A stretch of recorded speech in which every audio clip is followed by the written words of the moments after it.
morning, everybody. My name is Robert Brand. This is my 32nd year doing this. I speak on one topic only, and only in California, because we're the only ones that have the litigation issues that pertain to this topic. So I talk about avoiding litigation when it comes to the disclosure of the condition of the property, and that's, things about the TDS, the AVID, just talking to clients, buyers, sellers. It is the #1 source of litigation in California real estate, and therefore the #1 source of litigation nationwide for real estate agents, because we have the biggest problems with litigation here. So let's see. Let's get going here. Get this thing synced up. Hello, Jackie. I see you there. So I'll get to you in a second. So anyway, big topic. It varies a little bit around the state, but especially in the major metropolitan areas, about 9 out of 10 lawsuits are on this topic of disclosure, where the buyer moves in and or even before moving it, but let's say they move in and they say, hey, I had no idea that this was going to be a problem, and now I have to deal with it, and that sort of thing. So anyway, big topic. I always like to give, I guess you'd say, a shout out to who I think is the best real estate speaker in the state. I haven't heard them all, but Gov Hutchison, or just Gov, as you may know him, with CAR. He's just a wealth of knowledge, and if you ever have an opportunity to see him, because he travels like nonstop, by all means do so. I am sponsored, fortunately, by service providers, and that's a wonderful thing, because they like to sponsor me, and here they are. And they all have busy schedules, so I like to have them up early. So I see Jackie is here. And Jackie, I know you're unmuted. Tell us what you do. I am the Santa Clara County sales rep for JCP. Therefore, I am your educator and your resource if you or your clients have any questions in regards to any of the determinations on the report. I get a lot of questions on storage tanks, underground storage tanks, fire determinations, flood determinations. Go ahead. So just know that I'm your go-to person. You can always contact me, and I'm available to you and your clients. And if there's ever anything that I cannot answer or assist you with, if you need a little more in-depth hand-holding for your clients, we have a wonderful GIS, our geological department, with on-hand and they're geologists. So if you need them, they are accessible to you, me, and your clients via just me setting up a red ticket and a conference call, and they can walk you or your clients through anything that maybe I'm not able to assist with, because it may be on a deeper level, or they may be needing a little bit more geological explanation. So yeah, that's what we're here for. And my number's there, my email. So just reach out to me anytime, and we appreciate your business and always love to support Bob Brand. Thank you very much. Nice to see you. And everybody here, if you ever have a question on the NHD report and you call me, I will tell you to call Jackie, because I don't know anything about it. So anyway, I got to admit that. But anyway, you know a lot, though. Yeah, I know a lot, but not on that. Okay, thank you very much. Now, she can't be here, but part of the First American family, like JCP, is Iris Luttrell. She's the local home warranty person for First American in your neck of the woods, and been around forever. That's her number there, and I'll get the sponsors' numbers and so forth to you as we after the seminar. And then one more sponsor, and a wonderful one, and then we'll get going, and that's Virgil with Legal Services of America. So it's an amazing company. They've been working with me for quite some time now. I've been doing this again 32 years. I've never seen anything like it. So go ahead, Virgil. I think you're muted, but you don't look like you're muted. There you are. Much, Mr. Brand. Good morning, everyone. Thank you again, Robert Brand, for all of your years of service to our industry. It's a great day to sell real estate. Wouldn't you agree? and a terrible day to get sued. Well, I've been starting our meetings for over 30 years saying the same thing. And it's true now more than ever that realtors are the favorite target for these what are typically frivolous nuisance type lawsuits that are designed really only to do one thing, and that is to extract time and money from our hardworking realtors. So what I do at our company is we provide a wall of defense through our risk management system that prevents over 97% of any threat of lawsuit from ever rising to the level of a reportable E&O claim. If we don't prevent the lawsuit, we pay the E&O deductible. None of this, what I describe, is any conflict with your own corporate counsel, of course, because we provide these services to your buyers and sellers through our homeowners risk management system. If you're looking to bring more value to you as an agent and to protect you and prevent these sorts of lawsuits, we're going to provide your buyer and seller with the solution that will prevent these problems, as I've said, for life. They now get the buyer and seller get lifetime mediation after the close of escrow, and they get a real estate attorney to answer those legal questions that could impede or delay the transaction. So now, as part of your team, you bring on an attorney to help protect you from lawsuits. I put my information in the chat room. I'd like you to please call on me anytime. I'll come to your meeting, Zoom or in person. Thanks, Bob. Okay, thank you, Virgil. Great company, and thank you, Jackie, as well. And then you can get their information in the chat area here on PowerPoint or Zoom or whatever it's called. So anyway, let me go for it here, and I will talk as fast as I can.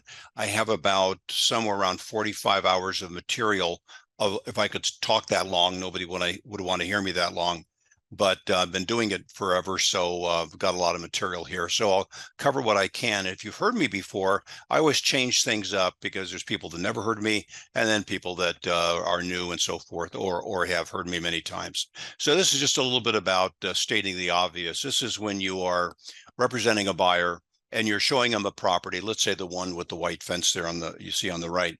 Well, they've been to the place 3 times. They're really interested in the home, and you can't miss the fact that there's a school across the street. And so we have to disclose it, but how we disclose it is important. Now, some agents don't disclose it because they think, well, you can't miss it, but there still needs to be a disclosure, but we have to word it properly. Fortunately, it's easier to do it the right way than the wrong way.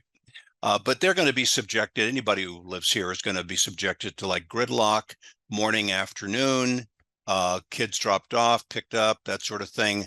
They're going to be, I don't know if they still ring bells for class change, but, sporting activities, it's all kinds of stuff going on, even on weekends.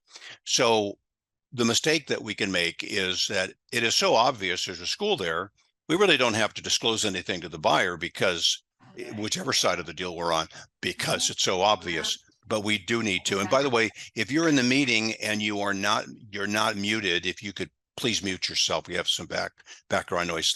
Thank you. Hey, Robert, I'm back, so I'll mute people. Thank you so much again. Okay. Thank you too. Okay, I'll give you, I think I have 3 pictures of different properties that have an exposure on this same line. This is obviously LA by I-10, La Cienega somewhere. And you can't get closer to a freeway if you look at the house to the right. I mean, over the ivy hedge is the on-ramp. So anybody who lives there, they're going to get noise from the freeway, and it's a major freeway. There's going to be exhaust, from the cars. There's going to be all kinds of things. And when we disclose something like the buyers are going to hear noise from the freeway, sometimes an agent will fine-tune it, during daily rush hours or something, or whatever they mention, blown out tires flying off the freeway. The thing is, here's the point. You can never make a list long enough, because if you make a list of things that a buyer will experience because of something near the home, and the buyers are either sue crazy or they're thinking of suing, their attorney will come up with things that you'd never mentioned. So there's a way to do it so you cover everything. One more picture, and then I'll get to the main point. Shopping center, been involved with this a few times. They had some litigation issues. It's a big one. There's a target. It's a half. I've done the odometer thing for it. It's a half a mile long, several buildings, Target, big box, supermarket and all that.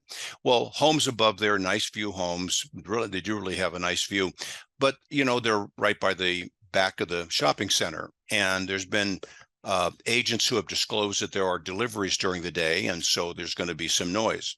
But in a large shopping center, there are deliveries 24 hours a day. So the big 18-wheeler trucks at 3 o'clock in the morning are still going back there. And when they back up, you hear the beep, beep, beep, and the forklifts and the guys yelling and all that. And that's where some buyers have complained, like, my gosh, we just never get a relief from this. So first of all, when something is incredibly obvious near the home, no matter how obvious it is to us, we still need to disclose it. How we disclose it, it's very important, and it's easier to do it the right way than the wrong way. So when disclosing something near the property, it's good to disclose simply what is there, never the details of what might bother the buyers about what is there. So, for example, there is a freeway near the house, period. That covers the noise during the day, and it's a busy freeway. The noise during the night. If you said there are gasoline fumes, well, you didn't mention the diesel fumes, but that's included here because there's a freeway near the house. Whatever goes on, that's a composite disclosure, ideal disclosure for a buyer. I know it's very obvious because you can see the big freeway there. You can't get any closer than that house I showed you. But that's a way to disclose it. I think it's the best way. A school is close to this property, covers the gridlock with the kids being dropped off and pick up, the sporting events during the weekend, the kids hanging around the house, the yard, sitting on the fence. It's because there's a school close to the property. It's a short disclosure, but it's a composite one, if you will. Better, may I suggest, that you don't make a list of specifics. And for the shopping center, maybe something like this: a shopping center is located behind this property. That way, if the buyers of the homes up there are suing over anything, it's because there's a shopping center there. If they're bothered by people locking their doors with the remote and the horn honks and the doors lock, they say, we hear that all the time. Well, that's because there's a shopping center behind the property. It just covers everything. Better to make a sort of composite disclosure than to itemize it.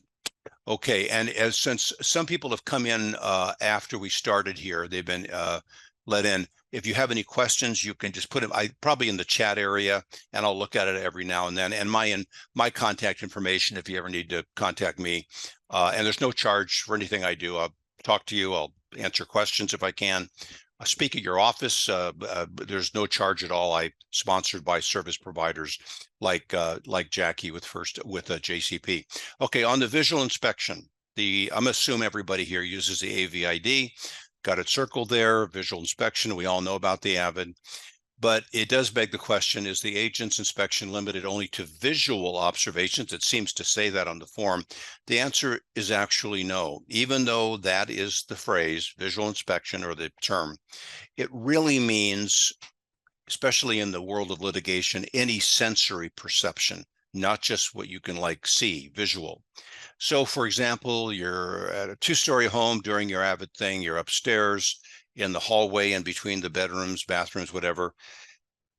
And you get the impression a couple of times that the floor upstairs is very slightly uneven. Most time you don't notice anything, but a couple of times think, is this a little bit off? Not sure. Well, it would prompt or should prompt a disclosure, but you can't really look at it and see there's any issue. It's a sense of balance. It's not a visual thing. So that would be one example. Now you're downstairs, family room, kitchen area, and there's a really distinct smell of what really is kind of like a mildew or mold smell. Well, we certainly, when we mention it, we don't want to say or write down mold or mildew, which is like mold. It's way outside of our standard of care. You don't want to say this part of the house really stinks. We're not going to do that. But we do need to make a disclosure, but we have to word it correctly so we're not using terms that are outside of our standard of care. Something like obvious odor noted in kitchen family room area. You know, if there is a water problem because of the kitchen and all the water pipes and stuff behind the walls, and it's turning into kind of like a mold disaster where the buyers are going to have to move out for a month as they kind of take the thing apart, you want to make sure you have a disclosure. An obvious odor, you don't want to say mold or mildew or it's outside of our standard of care. They'll attack you for that.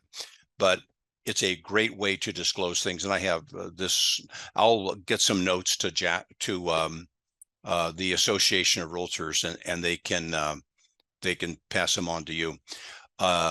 So it's really any sensory perception. And the two topics we cover during our AVID inspection, just two of them, only two categories, defects and red flags. By way of definition, this is all very simple, of course. A defect like a broken window, you're in the kitchen, you got the AVID, whether it's the form or you got it on your phone or laptop or, or a iPad or whatever.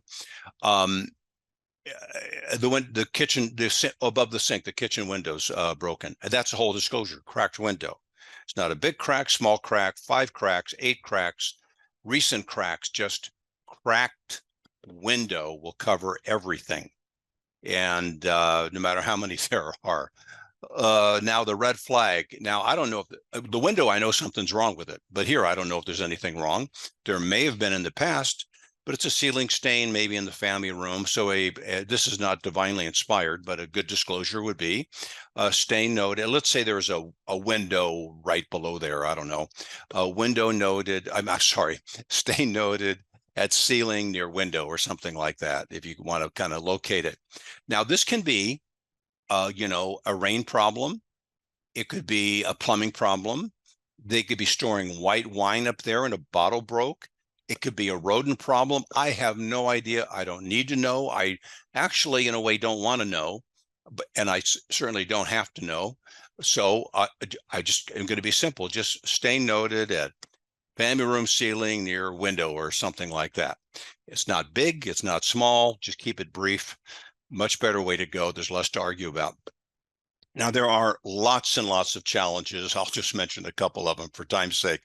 Let's say I'm in the living room and I cannot find anything to say on the AVID. It looks great. Well, I'm not going to, looking great is advertisement. It's not disclosure. So I really want to say something. And sometimes, since I look at a zillion AVIDs a year, the agent will just jot down, well, there's a ceiling fan noted, something like that. Well, a ceiling fan is not a defect or a red flag, so it doesn't belong on the form. It's inventory. So now I've switched over to inventory, and theoretically, I'd have to mention all the inventory in the house now to be consistent. So I don't want to do that. And get to the answer here in a second. One more challenge, spiderweb challenge. I'm in let's say, the master bedroom, and there's a spider web up in the, corner, whatever. Too minor, doesn't rise to the level of disclosure, commonly seen. I mean, if there's spider webs everywhere, that's different, but just an isolated one. And I'm focusing on it because I just can't find anything else to say. Well, when you can't find anything to say, and sometimes that's the case, in fact, frequently it can be, if the home is kept up well, a great expression is nothing noted. That means nothing within my standard of care. I'm not checking everything in the world here. I have a limited inspection. I've been in the living room and I don't see anything really worthy of disclosure. So nothing noted works really well. The only complaint I ever hear about on this is when the home is in such ideal condition that that's all we've got because we just can't find anything. And the objection that I have asked of me is, they'll say, well, Robert, I've got nothing noted, nothing noted, nothing. It looks like it never showed up. So here's a way to answer that or to address it that works very, very well. Here in California, and I have to change this if I'm talking to a group like in Yosemite or Big Bear, kind of like an environment like that. But most suburban parts of California, most homes have, like on the left, stucco siding. If you ever mention the siding and it's stucco siding, it's like it's cracked or something. It's better just to use the term exterior siding, not the word stucco. But anyway, brick either everywhere or here and there. And on the right, patios like cement or concrete. And they crack very easily. So, for example, let's say you're in the backyard and there's a patio, concrete patio there, cement patio. And you notice there are 3 cracks. Now, like they kind of look like the one in the picture there in the upper right. Well, you don't have to be really concerned about them. It's just the nature of a hard surface like cement where things crack. But I don't want to mention 3 because what if I missed one and there's 4 and you have a picky buyer, or there's lawn furniture or patio furniture, I should say, that are covering them up, and that's eventually going to go. And then now instead of 3, there's 5 cracks that you can see. So the word some is really a great word to use. It's a bit vague, but it means more than one. But nobody, if you have most buyers aren't going to do this, but some who are really picky, kind of persnickety, they say, you said 3 and there's 5 and all that, but some can't really disagree with that. So that's a great way to write that down. And if you're wondering where should I write stuff down, well, there's lots of different little sections here. But if you where's my high-tech arrow? There it is. Very low-tech arrow. If you haven't got to it yet, there is this little few lines here. Other observed or known conditions not specified above. So if you haven't got to it, you can always get it in there. So that works really well. And I think I had mentioned, I'll mention it again, if you have any questions, just put them in the chat area, and I will look at them as I go along here and try to answer them. Okay, next principle here, and that is that the only buyers really, that overwhelmingly the only buyers that sue are buyers that are caught off guard. It's like just about anything can be wrong with a home, and there's no litigation to follow as long as those problems or those issues are clearly disclosed. The buyers know about them in advance. So a good principle, never want a buyer surprise. So this was an interesting case here. You can see the vacant lot. Then you see the roof of the house there in the middle. There's actually like about, I don't know, 15 or 20 homes there, but you can't quite see them because of the trees and all that. But anyway, buyers from out of state move in. They actually get into the house like 9 o'clock in the morning from, lived 1,000 miles away, whatever. And all of a sudden at 2 o'clock in the afternoon, they hear this just incredibly loud noise. And it was a very unusual noise. It never, like, what in the world is that? Well, it just turns out that this vacant lot is let me get to the picture here, is a launch site for hot air balloons. I'm very familiar with where this is, and I think I have a picture of another balloon. Yeah, there's one up there already. They launched usually 3 balloons a day. They start about 2 o'clock. They change that depending on the time of year with sundown and all that sort of thing. But it's really loud, and usually the guys that are putting it together are yelling at each other, not because they're mad, they're just loud. And then it's all over with. But while it's happening, it's pretty loud. Well, the buyers, it happens every day, 7 days a week. The buyers were never told about it, and so they had an issue, and the rest is history. So just a suggestion: when you're representing the seller, ask them, is there? And this is a good, serious question, not on the fly, just really maybe sitting in the living room, focused. You've lived here a long time. You're used to things. Is there anything that goes on around here that the neighbors are going to tell the buyers about, or the buyers are just going to find out on their own? You're used to it, but it's not the norm. It's an unusual situation, and you might have been caught off guard when you bought the home, but now you're used to it. And it's a little bit of kind of a probing question, and sometimes, not always, but sometimes, hopefully often, the answer will come to mind. Oh, well, yeah, they launched balloons back there. It's kind of loud for about an hour and a half or whatever. So that's always good. Another example of this is, some neighborhoods, this is obviously a Christmas theme, like around Christmas time, and some do it for like Halloween, where there's slow moving traffic through the neighborhood because just about everybody that lives there does this sort of, elaborate decoration. Now, sometimes the homeowners, when somebody buys one of these homes in like a Christmas tree lane area, sometimes the buyers pay for this, and it's very expensive. Sometimes the homeowners association does, or they share or whatever, but it is a disclosure issue because the buyers may be expected to do this. They may not want to, and they don't have to, but there's kind of a downside to live in a neighborhood like this where you're not doing anything. So that would be a disclosure issue as well. So a good question when representing the seller. Is there anything about this property the neighbors are going to tell the buyers? And they're probably going to say no, but it is really a serious question. You lived here a long time.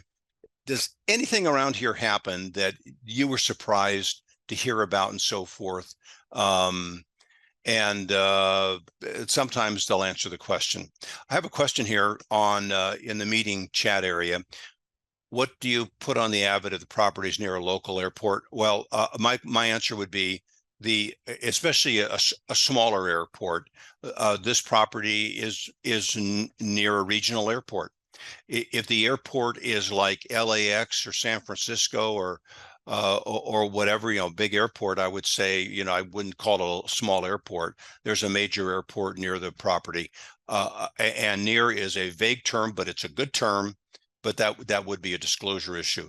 Just don't say it's noisier from 7 in the morning to 10 in the morning, and then from whatever time, and is not so bad on. Just make a blanket statement, and I have that in the notes as well.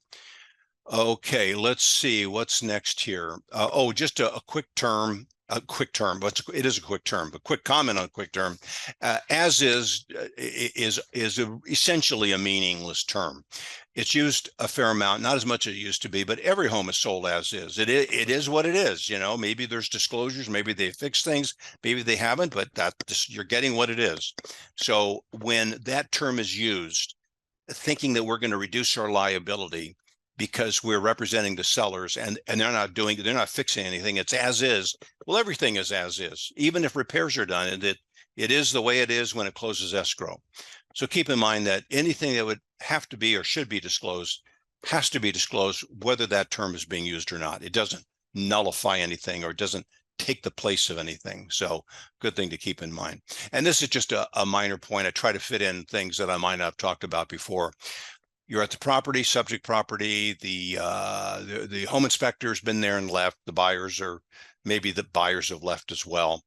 And all remaining to lock up the home, you and let's say the termite guy, and you're standing by this window. The termite guy or person is probably just based on the picture. I haven't, analyzed anything here.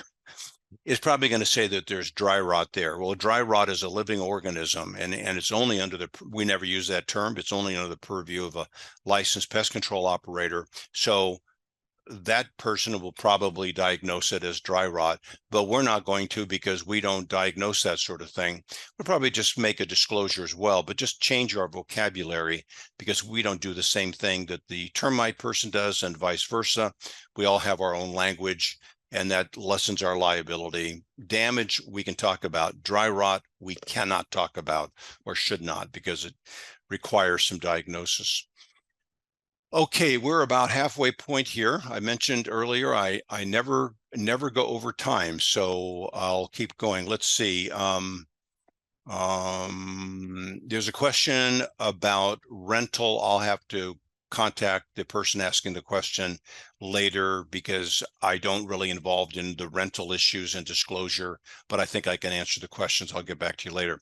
Okay, on advertising, we can get sued there too. Just some tips on it. Like home is totally remodeled. Keep in mind that no home has ever been totally remodeled. It's a highly litigious thing to say. It's a lawsuit waiting to happen. You can't totally do anything to anything.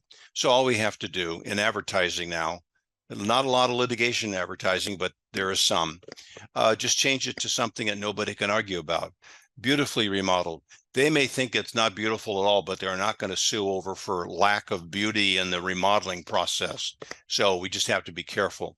So kind of a thumbs down on any use of these be all and end all words of totally remodeled, completely refurbished, fully whatever. Something is throughout the home. There's nothing throughout the home except for, I guess, floors and ceilings. Go with the terms that you really can't define precisely, and therefore you're not going to be sued over. beautiful, wonderful, bright, amazing. Great words to use in advertising. They don't really mean a whole lot, but if something really is beautiful, beautiful view or beautiful backyard, nobody, if they don't think it's that beautiful, they're not going to sue you over the word. It doesn't rise to the level of lawsuit time. We also have to be very careful about the term new. It's very hard to define. Sometimes when I do a longer seminar, I'll ask everybody, if you were buying a home and in one of the advertisements or flyers for the home, it says dishwasher's new, how old do you think it would be? And, it's all over the map. So new is not a good word. Brand new is not a good word. What's good? The word newer. Newer is hard to define. It means it's kind of new. It's a broader term. So in advertising, and I'm just covering advertising briefly here, we don't get sued in advertising as anywhere near as much as disclosure, but we have some. So I'm just going to talk about this. So newer is a great term. It's relatively new. Brand new is bad, and new is bad as well. Nobody really knows what newer means, so it's hard to sue over. Quoting the seller, here is something where there's an issue with some kind of repair, and we write down in correspondence with maybe the agent on the other side, because we've talked to our client, we have the listing. The roof leak was repaired 1 year ago. The seller's going to provide the contractor's receipt. Very litigious thing to say, because I have no idea if the roof leak was really repaired 1 year ago. Somebody may say they can produce a receipt. No, they don't produce the receipt that the repair was effective. The receipt states that work was done, and I don't know if it really repaired anything. So this isn't good. Another way of saying it might be the seller states, now I have it in quotes, open quotes and close quotes. So I'm not saying this. The seller has stated the roof leak was repaired 1 year ago and the contractor's receipt is attached or whatever. I don't want to say it. If I have the listing, I'm quoting my seller, but I don't want to volunteer that it's been repaired. I don't really know if whatever they did worked. So that's a much better way to go. Okay, here's a really quick tip on how to take a rough draft disclosure and turn it into a final disclosure really quickly. Doesn't cost anything. Don't have to download an app or anything, and it takes a half a minute. So let's say I'll just make up a scenario. I have the buyers. I'm doing my own AVID inspection. And by the way, I'll get to it before we stop because it's really important. I know when you have the listing, you can usually get into the property any time and get in there as soon as you can do the AVID. When you're representing the buyers, and the buyers, there's going to be a home inspection and the buyers are going to be there, even if they're from out of town, they're going to be there. You want to be there too.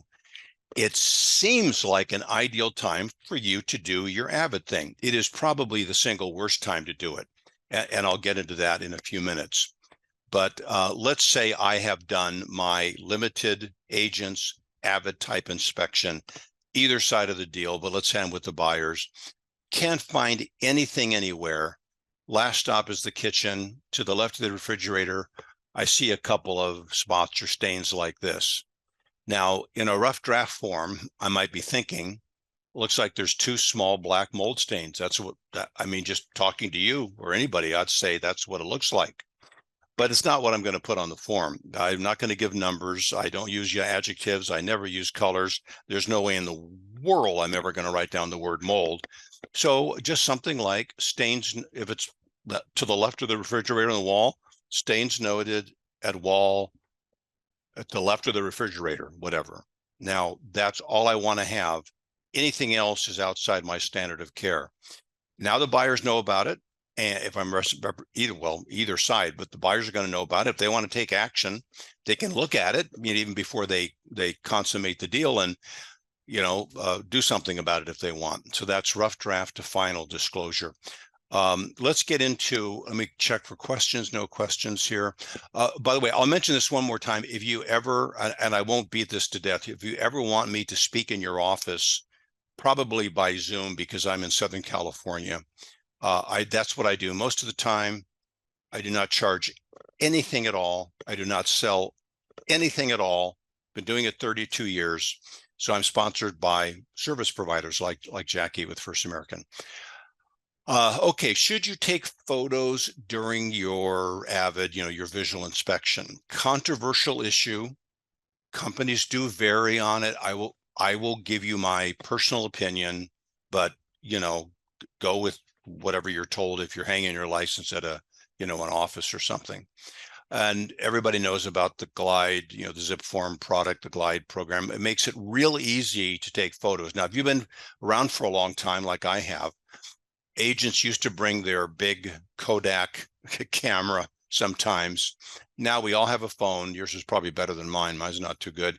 And it's got a camera on it. They all have cameras on it. So it makes it real easy. So the fact that it's easy to take photos does not mean that we should. Now, I'm not talking about advertising. I'm talking about, the physical physical inspection, visual inspection, circled right there.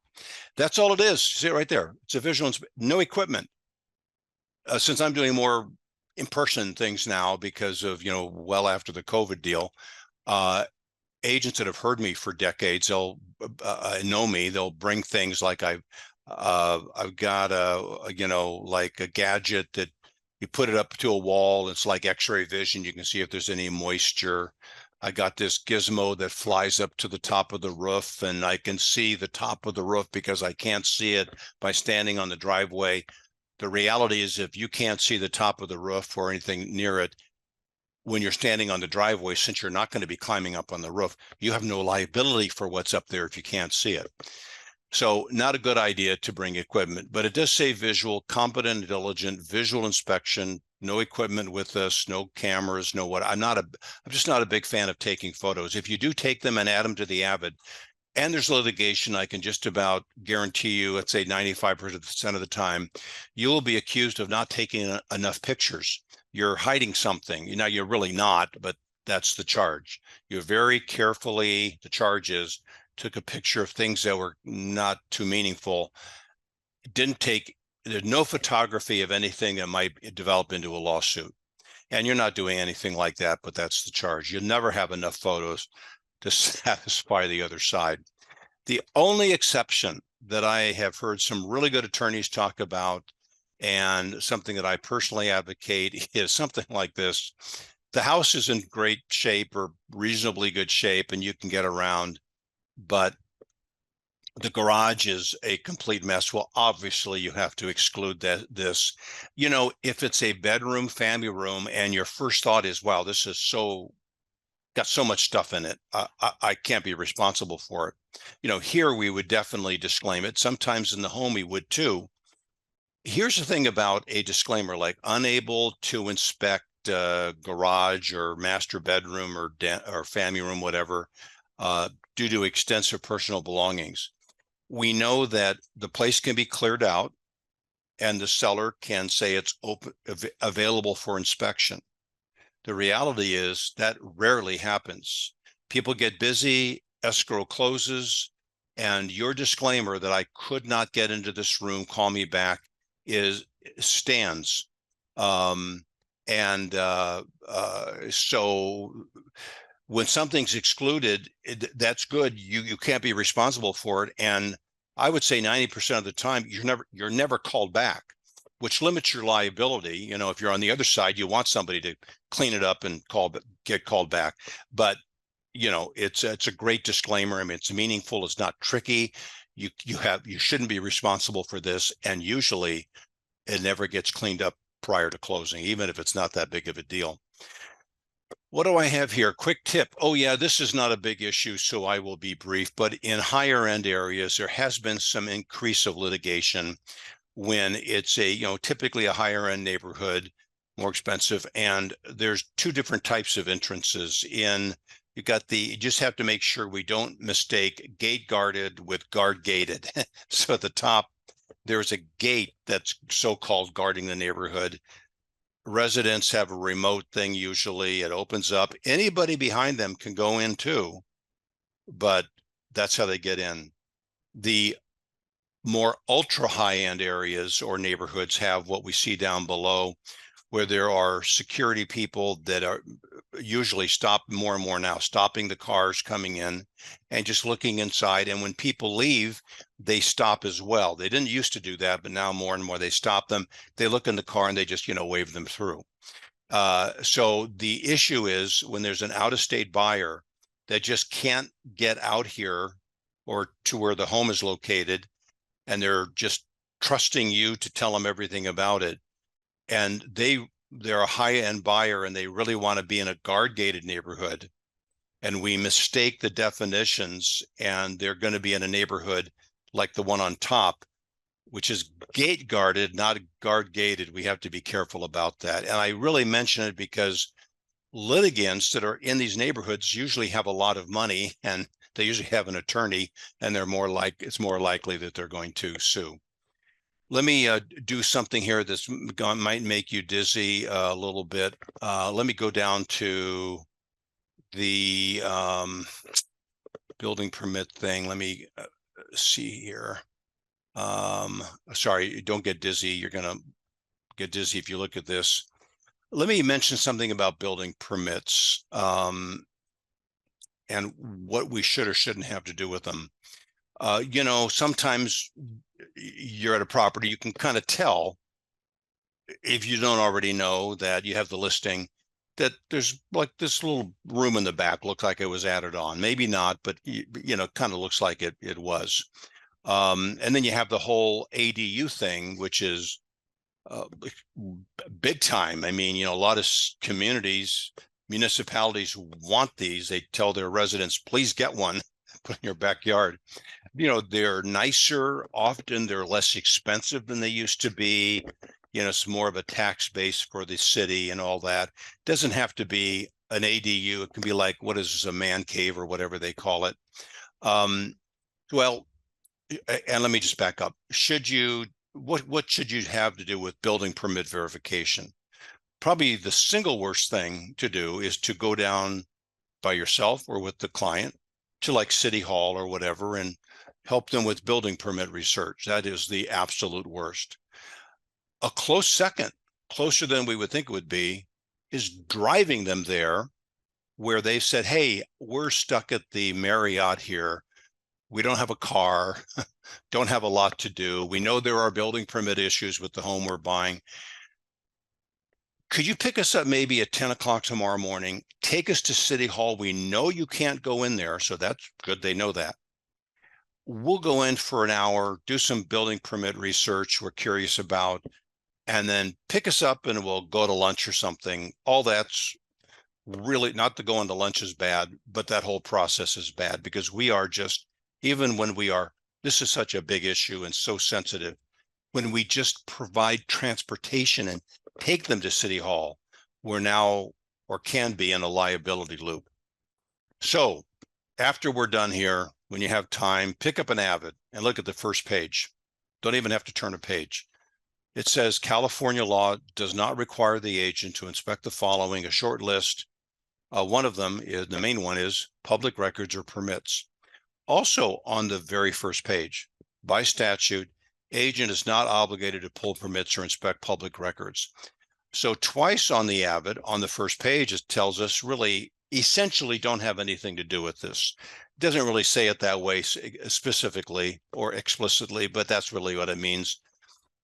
And it's better from a liability reduction standpoint, since this is way outside of our standard of care, and we're going to be doing battle if it goes into court with veteran contractors, usually older guys that have been building homes for 40 years. They know everything about the topic, and it's just really hard to win against them. So we're really not supposed to have anything to do with it. Even providing transportation and sitting in your car and waiting for your client to go into City Hall, look around, come back out, can be problematic. It's just good to stay away from it altogether. If you want to go to lunch, I'll pick you up at noon. I'll take you to a nice restaurant, but not City Hall. Also, you may, when it looks like it may be kind of a problem waiting to happen, getting this into the correspondence where they confirm they received it, put it in a letter or note or something, or email more likely. did you get my email? Just signify you got it. And they respond, yes, I got it. In that email, it says that they're advised to check with the local municipality regarding building permit information. And local municipality is a lot better than city of. Now, I cover the whole state, but there are plenty of places in California where there's a particular city that doesn't do their, I'll give you an example. Like in LA, there's Pasadena and there's South Pasadena. South Pasadena is its own city. Now I'm not sure, I used to live there a long time ago, so I don't know if this is still true, but they're not big enough to have engineers that do building permit stuff. So they contract with the city of Pasadena, which is just a mile north of them. So local municipality is better than specifying the city. Also, there are some places that people think are a city, but they're really not. They're part of, like in Los Angeles. I don't live in LA, but in Los Angeles, like North Hollywood, I don't mean Sunset Boulevard Hollywood, but in the San Fernando Valley, a regular residential city, is not a city. It's part of the city of LA. Right next to it is Studio City, and that is a city. So it's just all over the map. So local municipality covers everything. Okay, let me one more time look at questions and see if I let's see. Yeah, I don't share the slides, and I think this is being recorded and it's going to go out to everybody. Plus, you can invite me to your office as well. Let's see. Okay, let me skip home stage and get into something that. Well, this is a good lesson. This is a really high-end home. I think it was in Bel Air near Beverly Hills. So there's a lot of money involved, high ceilings.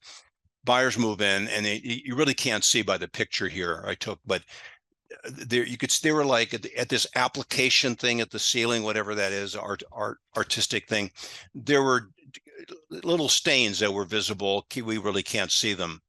And the disclosure was stains noted at the living room ceiling. Please note that there's a sun deck directly above the ceiling. Well, the first part of it's okay. There are stains at the living room ceiling. You know, the agents did not know where they were coming from, but noticed them. And there is a sun deck above. I'll show you a picture of it right there. But the sun deck has nothing to do with the disclosure. Now, the assumption is that when it rains, there's not good drainage off the sun deck, and that's coming down into the living room ceiling and staining it. That's the assumption, but I don't know if that's what's happening. I know there's a sun deck above there, but I don't want to make a connection to the stains. I don't have X-ray vision. I can't tell. So this was a really high-end property. Buyers really freaked out about it. They hired a helicopter company to dump water on the roof with the seller's permission, or on the deck there. And they did all kinds of stuff. They ended up spending $14,000 trying to duplicate these stains, whatever, and see what was going on. Again, super high-end property, and they had a lot of money. Well, somebody had the brilliant idea, and I don't mean that sarcastically, to see if they could find the contractor that actually, did that application, and they could find them. Here's a mistake. The contractor came out, he looked, he said, "Oh, that's glue. When I put all that up there, it's a special glue I use. You got to be real careful with it. But no matter what you do, no matter how good you are at it, it's going to discolor. And it looks like a stain, but it's not. It's part of the deal." So here was a mistake. The agent said, or disclosed, stains noted living room ceiling, and there's a sun deck. Well, the sun deck has nothing to do with it. It could, but I don't know. So a better thing to do is to leave that part out. The disclosure would just be there's stains at the living room ceiling. That limits our liability. I don't know where they're coming from.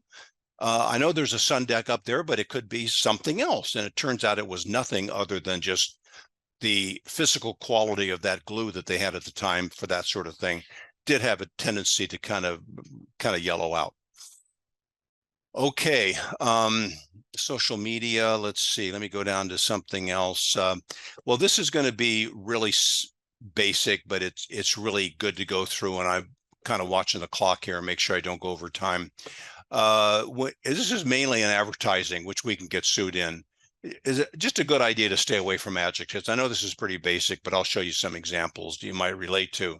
So small, large, fair, poor, colors, numbers, water, like water stain. Don't want to use the word mold. Let me skip over that now. So like a crack in a wall there, you know, I don't know what it's from. A lot of agents will call it a settling crack, but settling is a geological term. You got to be like a licensed geotechnical engineer to come up to be able to say that. So we have what is settling cracks, surface cracks, hairline cracks, cosmetic cracks, expansive cracks. You know what they are? They're cracks. That's all. Just write that down. Get all the adjectives out of there because we don't really know. We can be taken to task on any of those adjectives and go up against expert witnesses because we're using a term that we really shouldn't. So just don't use the term. That's the best way to go. So this is an exaggeration, but big mistake here. 3 large settling cracks noted near mold stain above fireplace. So we get rid of 3 or large and settling, and we definitely want to get rid of mold. So we just end up with cracks noted near stain above fireplace. Compare that. Let me go back again. This is very litigious. Every word in yellow can be a lawsuit by itself. It's got a whole, we got 1, 2, 3, 4 of them. Get rid of them ahead of time. It still provides a disclosure, but we kind of did a rough draft and just take out the words that we don't have to have there. Let's see. This is a good one. This is the pack rat room. You know, I've got a zillion hours of stuff here, so I want to try to find things I haven't covered before. This is when you're doing your limited visual AVID type inspection. You open the door to this bedroom, and your first thought is, "Oh my gosh, it's too much stuff in here. I can't be responsible for what's here." You know, you never know that once the buyers move in and they take everything out and they clear out the room, it looks like this, and that looks like, you know, I wouldn't even write down water, but there's staining between you and I'm assuming it's a water stain. I'm assuming it's moldy. I'm assuming all that stuff, but I couldn't see it. So, you know, I've got to have a disclaimer. And here's 2 things. Everybody knows about this. You certainly want to disclaim that room or that garage we looked at that was just totally full of stuff. Something like extensive personal belongings preventative visual inspection. Now you can, let's say you're on the either side of the deal, but it applies to either, but you can always be called back once it's cleaned up. The reality in the real world of real estate, it's usually not cleaned up, whatever room. People forget about it. They don't really unload the room until the moving van is there. So it remains, and there's a story. Well, let me just tell you that real quickly here. This is an Irvine, kind of a high-end home, same room. When the buyer's agent was there to do, limited AVID inspection, the room looked like it did on the left. So he disclaimed the room, was never called back. Now the buyers have moved in and it looks like it does there. And Mr. Buyer calls the agent up and says, "We think the floor is slanted a bit." And so the agent said, "I'm a half a mile away in my car. Let me stop in." Popped in. Mr. Buyer had a marble. I don't know where you get marbles today, but he had a marble. He put it down the floor, let go, and it just rolled right into the corner. And it was sloped, and they had to vacate the home. This had to be jackhammered up, and they were out of the house for 2 or 3 months. It was quite something. Well, I made it big here to be able to see. Obviously, it wasn't written this way. Before the family room, that's what the agent wrote down. Extensive personal, and it was never, ever called back during escrow. All the way through closing, never called back. And that absolutely saved the day for him. Now, nobody's getting tricked here. We're willing to come back if it gets cleaned up, but we don't want to be responsible for something we can't see. And also, so that's the main point here. Also, don't forget about the home's exterior. Sometimes the siding of the house you've got vegetation, so we don't know what's behind it, or they just got, their boat and their surfboard and their paraphernalia, whatever, stacked up against the side of the house. Eventually it's going to go when the sellers move out, but who knows what it's going to look like, after that. You just don't know that. So, something like extensive, and this is in the notes, vegetation, debris, preventative visual inspection of portions of the house exterior. That's another good thing. They usually, let's say you have the buyers, usually, or well, actually either side of the deal, you're just never called back. Now you will, the point is you will come back if it's cleaned up, but you don't want to be responsible for something that you just have no ability to pick up on. If the house looks like this, my suggestion is just drive away, go somewhere else, give up. So I got there. And then let me do, this is kind of a fun one to do. Let me look at the messages one more time. See if there's anything new. Yeah, they'll send the notes to you. Okay, this is just kind of a fun one. Stigmatized, where am I here? Get to stigmatized homes. Here we are. I did that. You know, there's a lot of stigmatized homes in California. Stigmatized, dictionary-wise, means a special, potentially negative issue, but in real estate, stigma doesn't have to be negative, like somebody famous was murdered there or something like that. It could be just something really good. I'll give you an example or two. It could be a special, potentially positive issue as well. We should disclose if the subject property is stigmatized or if the subject property is reasonably near a stigmatized property. So here's an example. This is in Pasadena. I think they were the Father of the Bride movie. I think there were two of them. This is a real house where they did a lot of the filming. It's not on a studio backlot. It's on a busy street in Pasadena, just I think one street south of Colorado Boulevard with a parade route. And so this is a very recognizable home. And here it is in kind of real life. And people are outside of this home every day. And when I'm in the Pasadena area and I have time, I'm doing a seminar there somewhere, I will sometimes swing by here, won't stop, won't bother anybody, but there's always a crowd of people out there, usually sometimes 20 or 30 just all day long. Another example is the Brady Bunch house in the San Fernando Valley. As you may know, well, you may not know, but no filming was ever done here. It's just the opening shot, of the house. No filming ever done. It was duplicated at Paramount in Hollywood, and they did all the filming there. It's just a regular house in a neighborhood. The guy that created the show lived a few doors down. He had the idea for a blended family program, and that's how he pictured the home he pictured them living in. And there's been some news about this. It was sold and redone and all that. I think they made it into what the Brady Bunch home used to look like. So anyway, and by the way, just a little trivia thing, not a big deal. Next to the White House, this is the most stigmatized home in the United States. The only home, residential property, lived in residential property, if you call the White House that too, lived in residential property, that more people drive by. The only White House #1, Brady Bunch house is the other one. So disclose if the subject property is stigmatized or if subject property is reasonably near a stigmatized property, that sort of thing. Okay, I am going to wrap it up here. I got a lot of stuff. Oh, by the way, I'll just say this real quick, and I don't have time to get into it, but if there is a way that you can do this on the listing side, but when you have the buyers, if you can do the AVID inspection prior to the home inspection, I know it's convenient. Home inspection, your buyers are there. They're meeting the home inspector. It's really good if you've already done your AVID and you sit it out. Do not follow the home inspector around and see what he's doing while you're doing your AVID, because he is taking pictures off the wall and you're not, and just sees things, and it increases your liability. So let me go all the way to the end here. I want to, well, here's my little ad. I already mentioned it. I'll do it real quick.